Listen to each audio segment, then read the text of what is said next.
हम लोग class 10th का एक टॉपिक देखेंगे मैथ्स का सर्कल। सर्कल से रिलेटेड जितने भी बेसिक कॉन्सेप्ट्स है पहले उसको समझ लेंगे, उसके बाद सर्कल से रिलेटेड जो प्रीवियस ईयर बोर्ड में क्वेश्चन पूछा गया है उसको देखेंगे। तो ध्यान से देखिए, सबसे पहले सर्कल बोलते किसको है?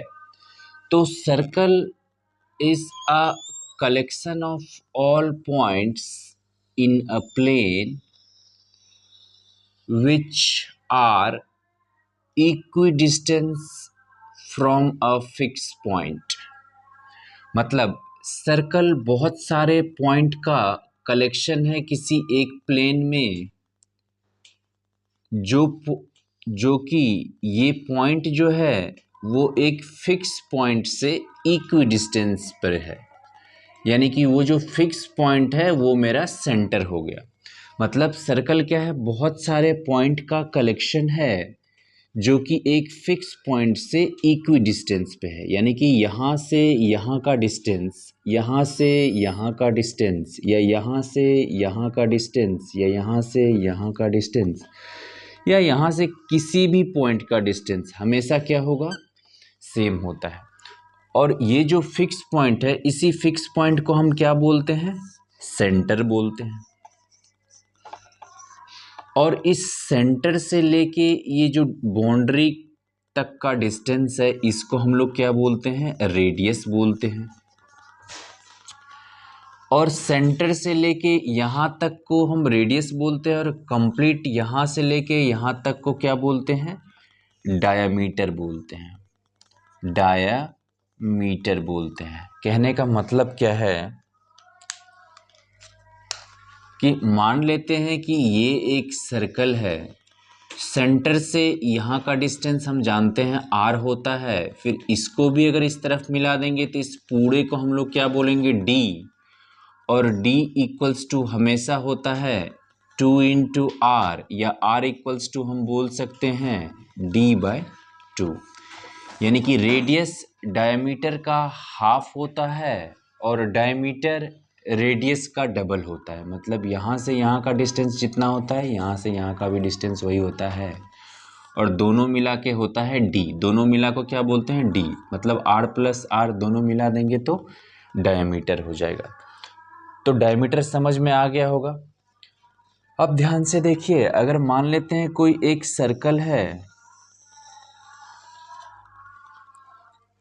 और इसका कोई बोले कि सरकमफ्रेंस क्या होगा, तो सरकमफ्रेंस का मतलब होता है लेंथ ऑफ बाउंड्री। मतलब ये जो चारों तरफ का टोटल डिस्टेंस है इसी को हम लोग क्या बोलते हैं? सरकमफ्रेंस।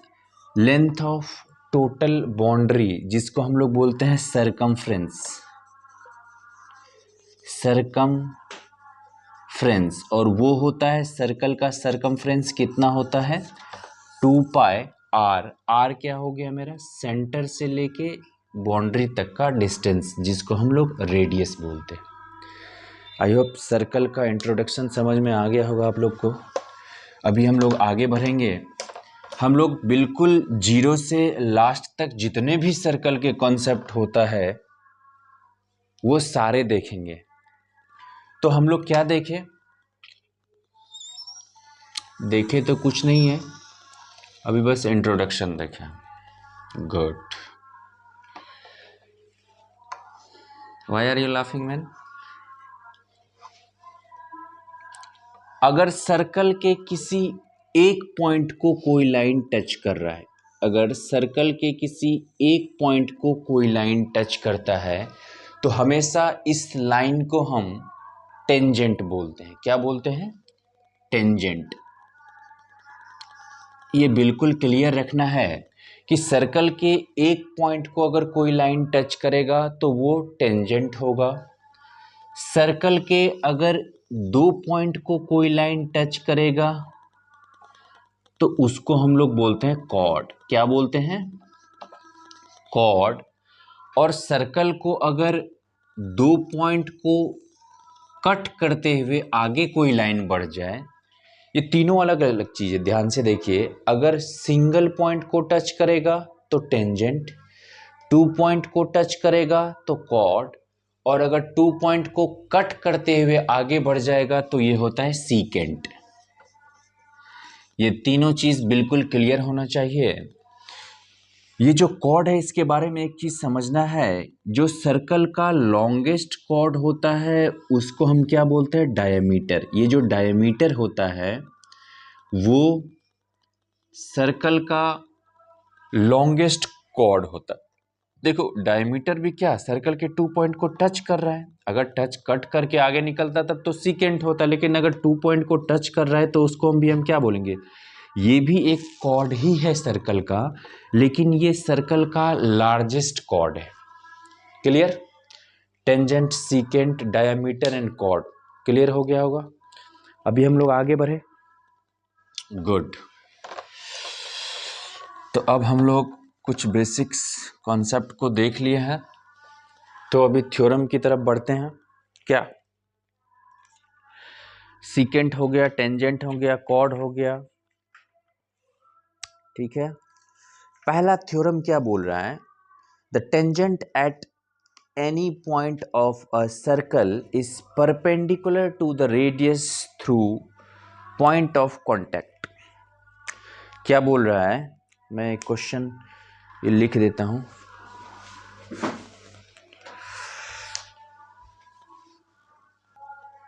तो हम लोग अब सर्कल का थ्योरम्स देखेंगे, जो कि एग्जाम में भी पूछा जाता है डायरेक्ट, इसलिए ध्यान से देखिए। अब वो बेसिक कॉन्सेप्ट था।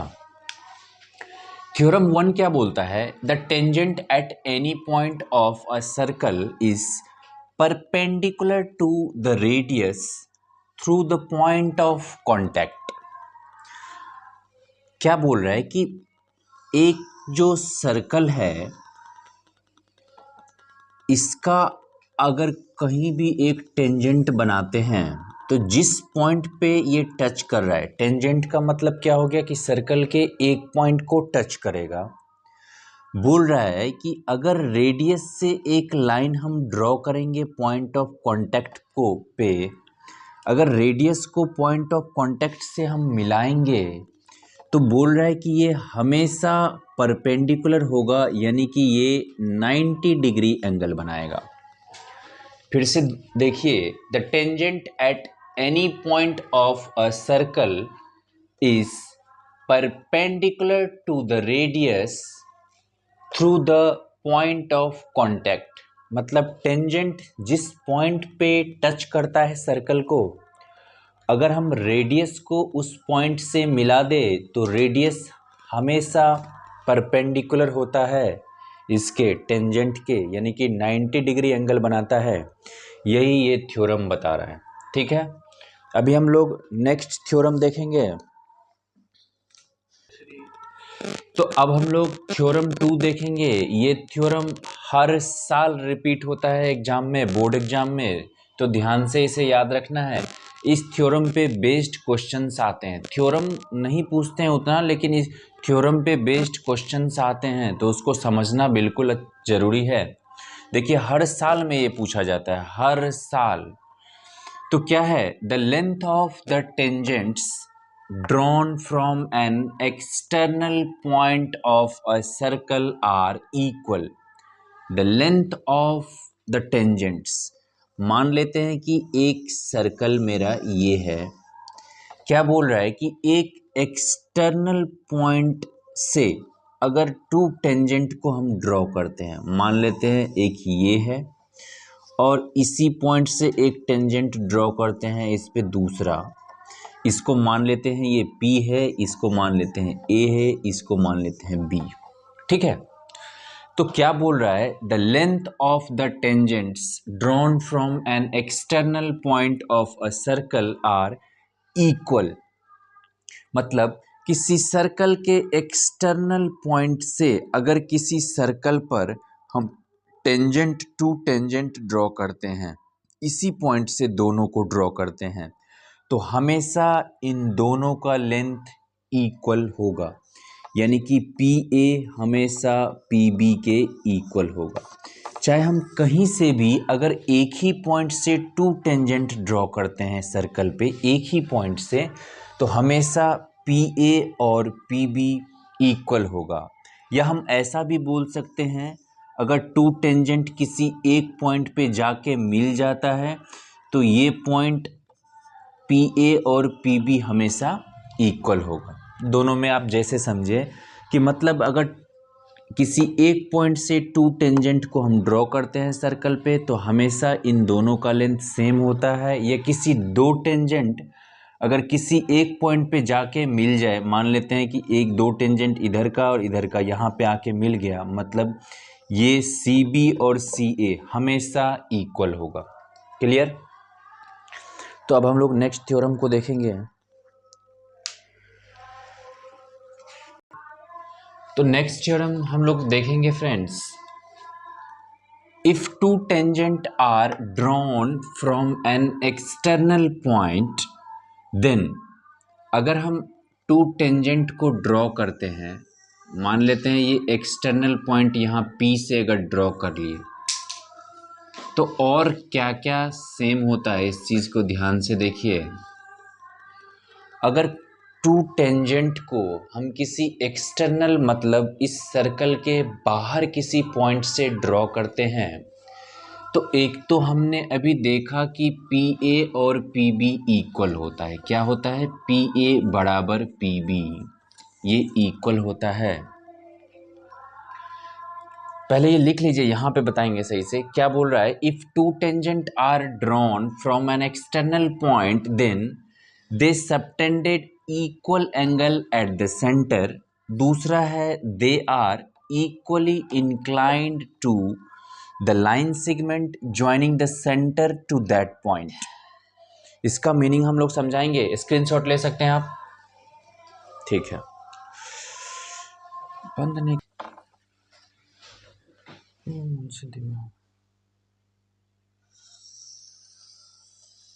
क्या बोल रहा है कि अगर किसी एक्सटर्नल पॉइंट से अगर हम टू टेंजेंट को ड्रॉ करते हैं, ठीक है, तो एक तो हमने देखा कि PA इक्वल्स टू PB होता है, यानी कि पहला क्या देखा, PA इक्वल्स टू PB होता है, यानी कि इस दोनों टेंजेंट का लेंथ हमेशा सेम होगा। अगर मान लेते हैं ये सेंटर है और सेंटर को इससे हम अगर मिला दिए, तो क्या बोल रहा है कि यहाँ पे जो सेंटर पे जो एंगल बनेगा ना इस पॉइंट के द्वारा, ये एंगल और ये एंगल हमेशा इक्वल होगा। और दूसरा बोल रहा है कि ये एंगल और ये एंगल भी इक्वल होगा। इवन हमको पता है कि ये 90 होता है और ये 90 होता है, तो इन दोनों का सम क्या होता है? 180। तो याद रखना है इसका और इस टोटल का सम भी होता है 180। मैं फिर से बता रहा हूँ कितना कितना क्या क्या सेम होता है। जब किसी एक्सटर्नल पॉइंट से टू टेंजेंट हमने सर्कल पे ड्रॉन किया, तो पहला तो PA इक्वल्स टू PB, दोनों टेंजेंट इक्वल होगा। दूसरा बोल रहा है कि जो इस लाइन के थ्रू सेंटर पे एंगल बनाएगा ना, वो दोनों एंगल इक्वल होगा, मतलब ये एंगल और ये एंगल इक्वल होगा। इसी तरह ये एंगल और ये एंगल भी इक्वल होगा। उसके बाद हम एक चीज़ और जानते हैं कि ये अगर क्वाड्रिलेटरल है, 1 2 3 4 साइड्स है, तो हम जानते हैं कि ये 90 होता है, ये 90 होता है, इन दोनों का सम 180 होता है। इसका मतलब इसका सम और इसका सम भी 180 होगा। ये सारे प्रॉपर्टी याद रखना है सर्कल का। आई होप क्लियर हो गया होगा आप लोग का। नेक्स्ट थ्योरम देखेंगे।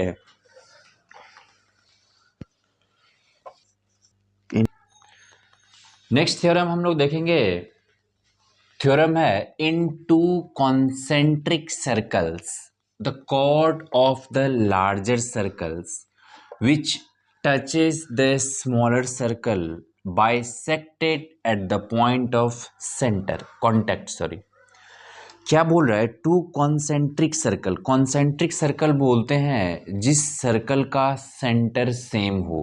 अगर मान लेते हैं कि यहाँ पे 10 कॉन्सेंट्रिक सर्कल है, मतलब 10 सर्कल का भी सेंटर क्या होगा? एक ही होगा। और इस सर्कल का भी सेंटर यही है, इस सर्कल का भी सेंटर यही है। एक और अगर हम बना लेंगे बड़ा सा, तो इसका भी सेंटर वही होगा, तो उसे हम कॉन्सेंट्रिक सर्कल बोलेंगे।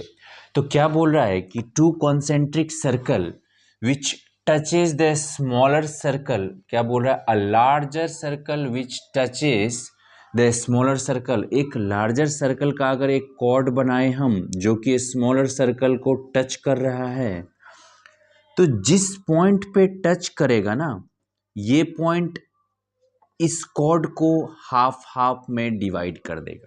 अगर कॉन्सेंट्रिक सर्कल है तो जो लार्जर सर्कल का जो कॉर्ड होगा वो जिस पॉइंट पे स्मॉलर सर्कल को टच करेगा ये हाफ हाफ में डिवाइड कर देगा। मान लेते हैं ये कॉर्ड का लेंथ अगर टोटल 8 सेंटीमीटर है और इस पॉइंट पे टच कर रहा है, मतलब 4 सेंटीमीटर ये हो गया, 4 सेंटीमीटर ये हो गया।